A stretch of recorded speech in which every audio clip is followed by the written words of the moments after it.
19वीं सेंचुरी में दुनिया के एक बहुत प्रसिद्ध फिलोसोफर हुए जिनका नाम था कार्ल मार्क्स। कार्ल मार्क्स वर्तमान देश जर्मनी से संबंध रखते थे, जिसको उस समय में प्रशिया के नाम से भी जाना जाता था। 1859 में अपनी किताब a contribution to the critique of political economy में उन्होंने मेटेरियलिस्टिक कॉन्सेप्शन ऑफ हिस्ट्री या फिर हिस्टोरिकल मटेरियलिज्म का कॉन्सेप्ट दिया था। अपने इस कॉन्सेप्ट में उन्होंने कहा कि समाज में दो आर्थिक स्थितियां एक साथ रहती हैं जो कि एक दूसरे के विपरीत होती हैं और आपस में एक संघर्ष चलता है, जिसके माध्यम से एक चरण से समाज दूसरे चरण में जाता रहता है। उन्होंने समाज के विकास में 6 चरण की बात की, जिसमें 4 ऐतिहासिक हैं और 2 फ्यूचरिस्टिक हैं जो कि भविष्य में आएगा। पहला चरण था प्रिमिटिव कम्युनिज्म, दूसरा स्लेव मोड ऑफ प्रोडक्शन, तीसरा सर्फ मोड ऑफ प्रोडक्शन, चौथा कम्युनिज्म, पांचवा सोशलिज्म और अंतिम कम्युनिज्म। पहले मोड ऑफ प्रोडक्शन में यानी कि प्रिमिटिव कम्युनिज्म में बहुत वर्ग संघर्ष नहीं था, क्योंकि समाज में कमोबेश हर लोगों की आर्थिक स्थिति एक समान थी और ऐसे परिस्थिति में समाज में क्लास डिवाइड नहीं था।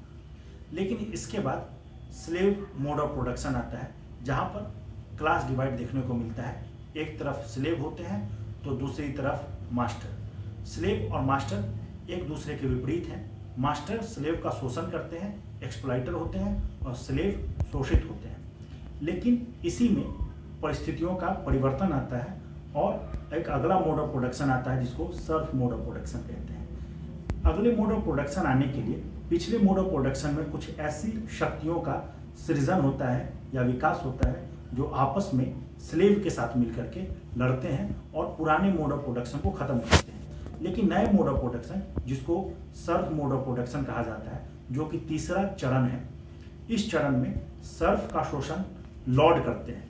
यानी कि जो पिछले चरण में शोषित थे, जिनको स्लेव बोला जाता था, इस चरण में वो सर्फ बोले जाने लगे। लेकिन यहाँ पर जो पिछले चरण के शोषक थे, एक्सप्लॉइटर थे, जिसको उस समय में मास्टर बोला जाता था, उनको अब लॉर्ड बोला जाने लगा। यानी कि चीज़ों का परिवर्तन तो हुआ, लेकिन शोषक और शोषित उसी तरह से रहे।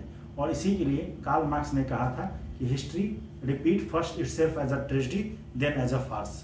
यानी कि इतिहास सबसे पहले अपने आप को दुख के रूप में दिखाता है और बाद में एक हास्यास्पद स्थिति का परिचायक बनता है।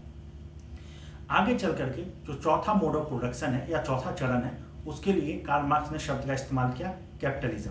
कैपिटलिज्म में 2 शोषक है। एक शोषक है जिसको कैपिटलिस्ट बोलते हैं, और जो शोषित है उसको हम प्रोलिटेरियत बोलते हैं, या फिर हम बुर्जुआ और प्रोलिटेरियत बोल सकते हैं, और वर्कर और कैपिटलिस्ट बोल सकते हैं। कैपिटलिस्ट शोषक हैं, एक्सप्लॉइटर हैं, और शोषित वर्कर्स हैं।